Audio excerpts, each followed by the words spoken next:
اور پاکستان تحریک انصاف کو بھی ملے گا، چونکہ دونوں پارٹیاں ہیں اور رسول اتحاد کونسل میں بھی پاکستان تحریک انصاف کے لوگ ہیں۔ لیکن جب بات سپریم کورٹ تک جائے گی تو سپریم کورٹ سے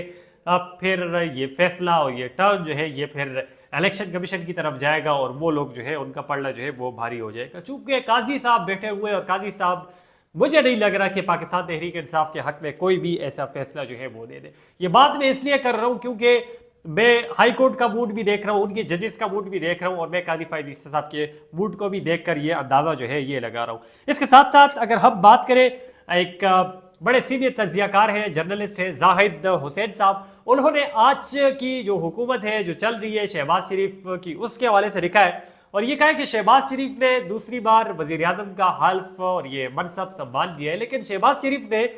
یہ کانٹوں کا تاج جو ہے یہ پہنا ہوا ہے، اور اب بڑا مشکل جو ہے وہ ہو جائے گا۔ انہوں نے وجوہات جو ہے وہ سامنے رکھی ہے، اور ظاہر ہے آپ لوگوں کو بھی یہ نظر آتی ہوں گی، اور ہم لوگ بھی اس پہ بات چیت کرتے رہتے ہیں کہ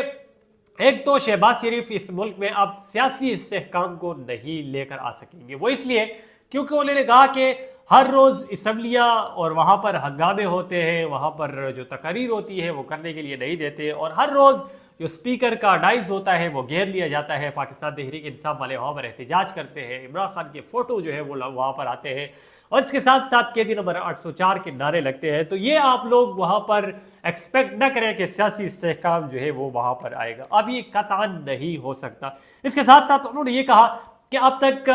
وزیر اعظم کی کابینہ جو ہے وہ نہیں بنی، اور وہ اس وجہ سے نہیں بنی کیونکہ اتحادی جماعتیں ہیں، ہر طرف ہر ایک جماعت جو ہے وہ اپنا اپنا مفاد اب دیکھے گی، اور اب وزیر اعظم بھی سوچیں گے کہ میں کس کو کون سی وزارت دوں، کس کو کون سا میں منصب دوں، اور اس حوالے سے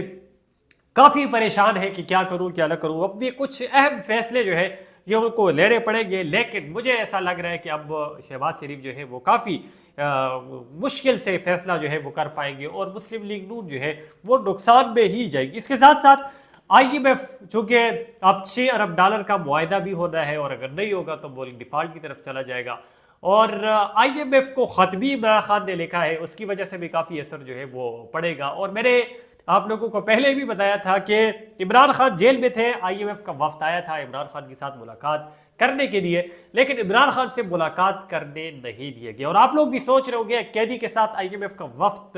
ملاقات کر رہے ہیں، تو ظاہر ہے وہ ہر ایک چیز کو سوچتے ہیں، دیکھتے ہیں کہ اگر یہ حکومت ہے تو دوسری پھر کون کرے گا، اور وہ پھر ایچ اینڈ ایوری تھنگ کو فیکٹس اینڈ فگر کو دیکھتے ہیں، اور پھر جا کر قرض دیتے ہیں۔ تو دیکھتے ہیں کہ IMF سے قرض یہ لوگ لے پائیں گے یا نہیں لے پائیں گے، اور اگر لیں گے تو کن شرائط پر لیں گے، اور اگر قرض مل بھی گیا تو پھر پاکستان میں مہنگائی کی لہر جو ہے وہ دوڑ جائے گی، اور اچھی خاصی مہنگائی ہر لحاظ سے ہو جائے گی، اور پھر جو ہے مسلم لیگ نون کی حکومت خاص کر شہباز شریف جو ہے اس پر تنقید ہی تنقید ہوگی۔ اس کے ساتھ ساتھ میں آپ لوگوں کو بتاؤں کہ ملک پاکستان میں مہنگائی تب کم ہوگی، معاشی استحکام تب آئے گا جب ملک میں سیاسی استحکام آئے گا، اور سیاسی استحکام تب ہی آ سکتا ہے جب اسمبلیاں جو ہے یہ بڑے اچھے طریقے کے ساتھ چلے۔ اسمبلیاں جو ہے اس میں شور و غل نہ ہو، شور شرابہ نہ ہو، ہنگامے نہ ہو، وہ ایک دوسرے کو وہاں پر سنے، وہ وہاں پر لیجسلیشن کرے، وہ وہاں پر بات چیت کرے، وہ ملک کے مسئلے اٹھائے۔ لیکن آج کل کی اسمبلی آپ لوگوں کے سامنے وہاں پر کچھ بھی ایسا نہیں ہو رہا، اور یہ جتنے سال بھی گزریں گے یہ بڑے مشکل سے گزریں گے۔ اور چند صحافیوں کا تو یہ بھی کہنا تھا، چونکہ وہ بہت کلوزلی اس کو آبزرو کرتے ہوئے یہ کہتے ہیں کہ 2024 کے اینڈ میں یا 2025 میں دوبارہ الیکشن ہوں گے، اور یہ حکومت جو ہے یہ نہیں چل پائے گی۔ آپ لوگ کمنٹ سیکشن میں بتائیں آیا یہ حکومت چل پائے گی، آیا 2025 میں الیکشن ہو پائیں گے یا نہیں ہو پائے گی۔ اس کے ساتھ ساتھ میں شہریار افریدی کے حوالے سے بات کروں کہ شہریار افریدی صاحب جو ہے انہوں نے بھی عمران خان کے ساتھ ملاقات کی ہے، اور جیسے ہی وہ باہر آئے اور اسلام آباد ہائی کورٹ میں بھی انہوں نے صحافیوں سے بات چیت کی، تو وہاں پر انہوں نے کہا کہ بڑی خواہش تھی کہ میں عمران خان کے ساتھ ملوں، ان کا ہاتھ چوموں، ان کا ماتھا چوموں، لیکن بدقسمتی کے ساتھ اتنا قریب ہو کر بھی میں عمران خان کے ساتھ نہ مل سکا، اور وجہ یہ بتائی کہ عمران خان کو انفیکشن تھا، عمران خان کی آنکھیں جو ہے وہ خراب تھی، اور جیل انتظامیہ کے حوالے سے انہوں نے کہا کہ جیل انتظامیہ کو اس حوالے سے سوچنا چاہیے اور ان کو اچھی ٹریٹمنٹ جو ہے وہ دینی چاہیے۔ لطیف کھوسا صاحب نے بھی بشرا بی بی کے حوالے سے خوفناک انکشافات جو ہے وہ کیے ہیں، اور ہم لوگ بھی آپ لوگوں کو بارہا مرتبہ بتا چکے ہیں کہ بشرا بی بی کے کھانے میں پتہ نہیں کیا چیز دی گئی، جس کی وجہ سے بشرا بی بی نے سب سے پہلے اپنے ترجمان کو بھی بتایا، اور آج لطیف کھوسہ صاحب نے ایک بار پھر اس بات کا اعتراف کیا اور کہا کہ بشرا بی بی کو ایسا کھانا دیا گیا جس کی وجہ سے اس کے پیٹ میں اب جلن سی ہوتی ہے، اور ساتھ ساتھ انہوں نے یہ کہا کہ پھر اس کے بعد انہوں نے کھانا بھی صحیح طریقے سے نہیں کھایا اور الٹیاں جو ہیں وہ بھی ان کو ہوئی ہے۔ اور ڈاکٹرز کے حوالے سے لطیف کھوسہ صاحب نے کہا کہ ان کو اچھا معائنہ جو ہے اس کی ضرورت ہے، اور ان کو اچھے ڈاکٹرز جو ہے وہ دینے چاہیے تاکہ ان کی صحت جو ہے وہ ٹھیک رہے۔ تو دراصل میں نے آپ لوگوں سے کہا کہ اب ملک میں انتخابات، اور انتخابات کے بعد فارم 45 اور فارم 47، تجزیہ اوورال میں یہ کروں گا کہ اب یہ جتنے سال بھی حکومت چلی، خواہ وہ 3 سال چلی، خواہ وہ 5 سال چلی یا 7 سال چلی، کتنے بھی چلے گی، خیر 7 سال تو نہیں چل سکتی ہے، یہ تو ملک کی تاریخ نہیں ہے، لیکن میں ویسے کہہ رہا ہوں بات اب فارم 45 اور فارم 47 تک کی جائے گی۔ اگر عمران خان باہر آیا، جو کہ لگ ایسے رہے کہ گراؤنڈ بن رہا ہے 45 دنوں میں باہر آئیں گے، تو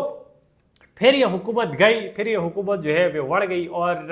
یہ فارم 45 اور فارم 47 تک ہی معاملہ چلے گے، اور اس پر ہی یہ سیاست جو ہے وہ ہوگی۔ اس کے ساتھ ساتھ اگر میں مولانا فضل الرحمان صاحب کی بات کروں تو کے پی کے میں تو ان کو اچھا خاصا خوش کر دیے مولانا فضل الرحمان صاحب کو، جبکہ پنجاب کے حوالے سے میرے خیال سے اب مولانا صاحب جو ہے وہ اختلاف رکھتے ہوں گے، اور سندھ کے حوالے سے کہ وہاں پر ان کو حکومتیں جو ہے وہ نہیں دی گئی۔ تو اوورآل آپ لوگ بھی کمنٹ سیکشن کریں کہ ملک کی پاکستان کی جو کرنٹ سچویشن چل رہی ہے اچھی ہے نہیں ہے، اور کون سی پارٹی جو ہے یہ حق میں، اور مزید